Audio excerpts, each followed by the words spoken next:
Will Airbnb force you to stop using your favorite guest portals, digital guidebooks, or Wi Fi tools that collect guest emails? Will you need to include all your fees, pet fees, cleaning fees, resort fees, directly into your nightly rate? These are the big questions I've heard floating around, causing quite a bit of confusion among vacation rental managers and tech providers right now. Let's try to clear this up.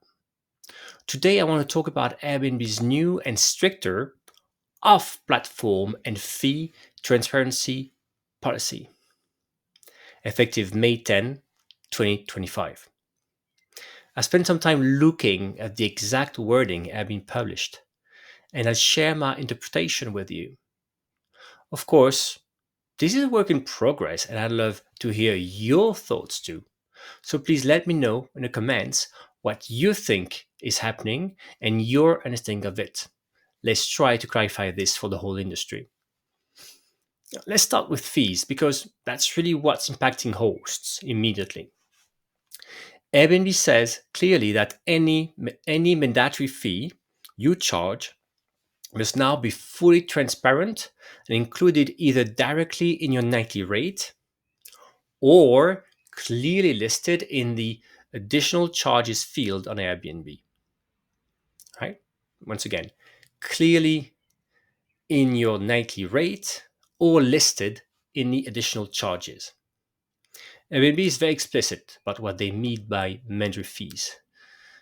Here's exactly what they list: utility fees, extra guest fees, pet fees, resort fees, management fees, destination fees, homeowners association fees, and local taxes if Airbnb does not already collect them. The key takeaway is that your guests must see the exact total they'll pay during booking. No hidden surprises later.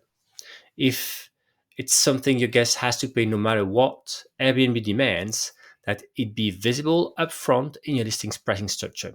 So in a way, it's new and not that new in the sense that it's been a while. Airbnb has said they will be enforcing this, that the fact that um, users can see the price upfront. What's a bit new is really this move towards maybe trying to have this included more and more into the nightly rate.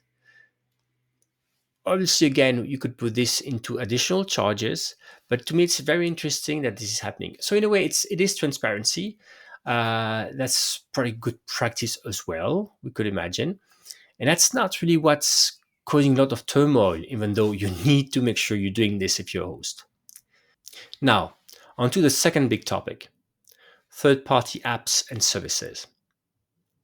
Airbnb's new policy explicitly says, and I quote this part exactly: hosts cannot require guests to create accounts or register on other websites, or to install third party apps to access the property.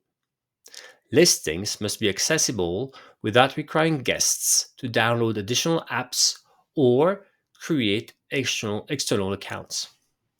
This is a big deal, right? If you're a host and you rely on tools like smart lock apps that guests must download to enter, or digital guest guidebooks or guest portals requiring mandatory logins, Wi-Fi login pages that collect guest emails for marketing.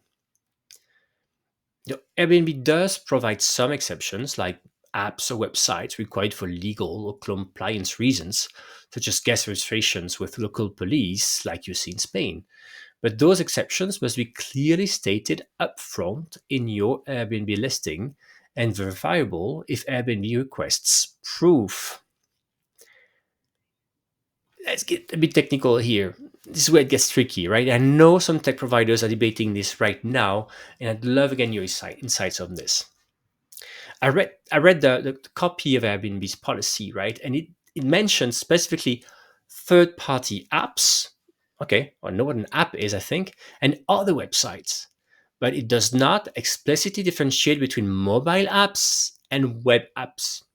Technically speaking, a web app that requires guest registration or login could be considered a prohibited other website. Some providers argue a web-based app, so that does not require downloading from an app store, might still be okay. But honestly, from what Airbnb's exact wording states, I don't see any explicit loophole here. Airbnb seems to be targeting any external platform, mobile or web, that guests must use to access essential information or services related to the stay.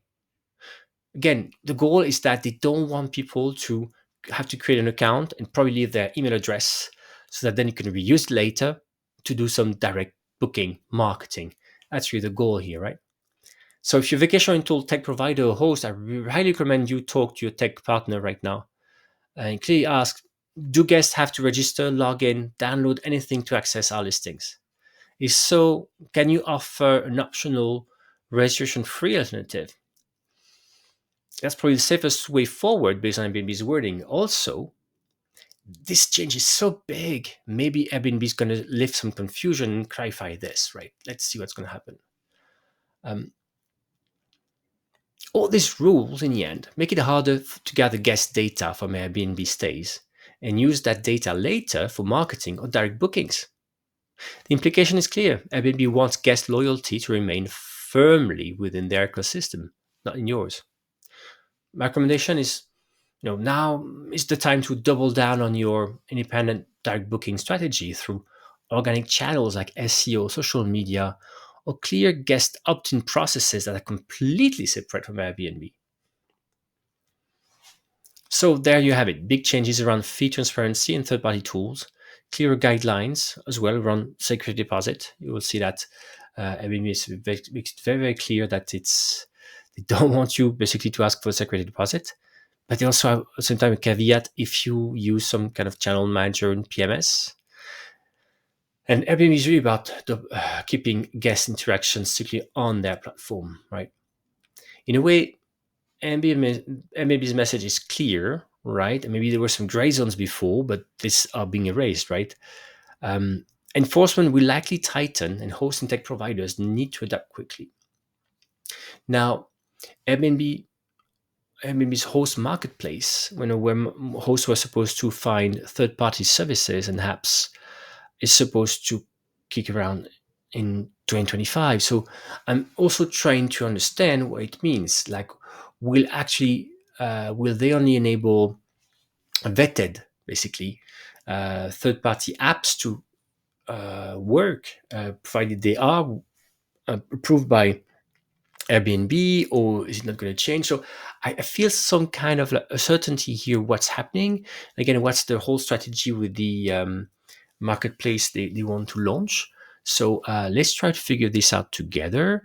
Again, let's not be alarmed. I think we're all trying to look at this, but that could be big. So really, do you think Airbnb's wording is clear enough? Are you already making changes to your fees or to your tech stack? Or maybe you're seeing something I've also missed? Let me know down below in the comments. I'd love your insights. Let's discuss this together. Thank you for watching. I'll see you soon.